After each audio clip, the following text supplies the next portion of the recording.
Hello and welcome to Empowered Learning. This video will be about finding reciprocals. So we're going to define what a reciprocal is, and then after that do some practice in finding the reciprocal of a number. So in short, the reciprocal of a number is a nickname for what's really called the multiplicative inverse. And so a multiplicative inverse is a number when multiplied by its other number, such that when you multiply them both together, you get 1. And so if we write that generally, we're saying the multiplicative inverse, which we're calling b, is a number such that when I multiply it times another number, a, I get 1. And we know that for multiplication, that happens when we have 1 over what that number is. And we know that this is true because a is the same thing as a over 1. And when we multiply this together, a times 1 is 1, and 1 times a is a, and anything divided by itself is 1. So that is why when we look at this, we say that if we have some number a, its multiplicative inverse is 1 over a. And the nickname for multiplicative inverse is reciprocal. Okay. Now, out of all the numbers that we have, 0 is the only one that does not have a reciprocal. And here's why. We know that 0 can be written as 0 over 1.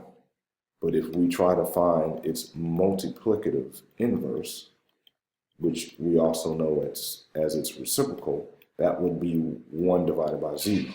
And if you remember, when we define a rational number, or basically a fraction, we cannot have fractions that have 0 in a denominator.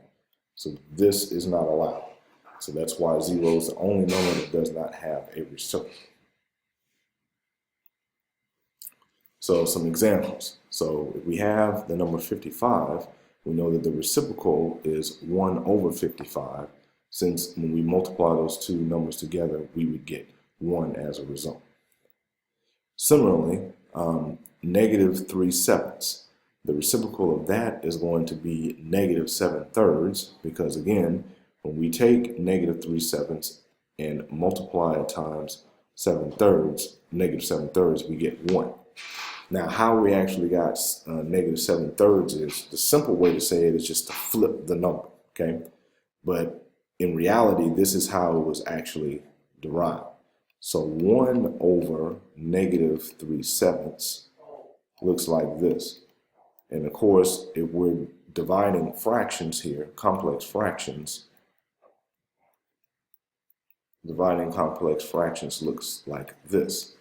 And we do what's called keep the first fraction the same, change the operation from division to multiplication, and flip the bottom fraction. So this is called keep, change, flip, and it's a basic acronym that we use to help us to remember how to divide complex fractions. And so using this situation here, we know that we keep 1 the same, which could be written as 1 divided by 1.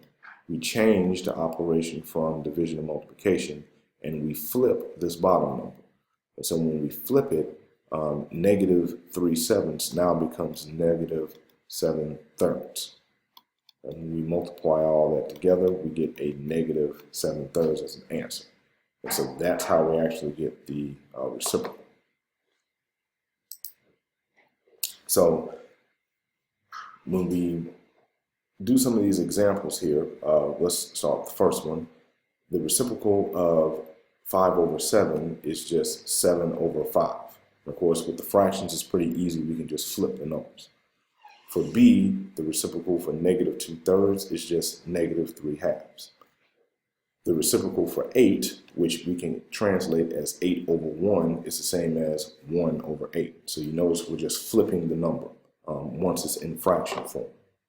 Okay, so looking at our next example, we see that the reciprocal for negative 14, if we look at it as negative 14 over 1, the reciprocal for that is negative 1/14.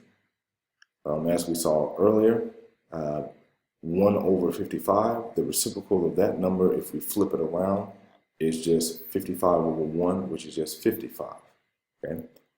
And so for this particular number here, if we actually work this out first, we would see that this number is equal to 1 times 32 over 1, which just ends up being 32.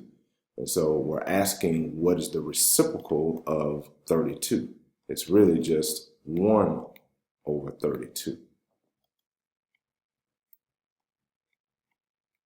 Let's try to write that again. Now, another way that we could have looked at this is we could have called all of this the number A. And so now we're saying, all right, well, what is the reciprocal of the number 1 over A? Well, the reciprocal of that is just A when we flip it. And so since we would say A is 1 over 32, that would have been what the answer would have been. Okay, so that's an alternative way of looking at it. And of course, for our last example, if we try to find the reciprocal of 0, we know it does not exist. Okay, so this is not applicable because, of course, when we try to flip it, we would get this, and we know that that's not allowed. And so this concludes the video on finding reciprocals. I hope this helped clear some things up, and check out my other videos. Take care.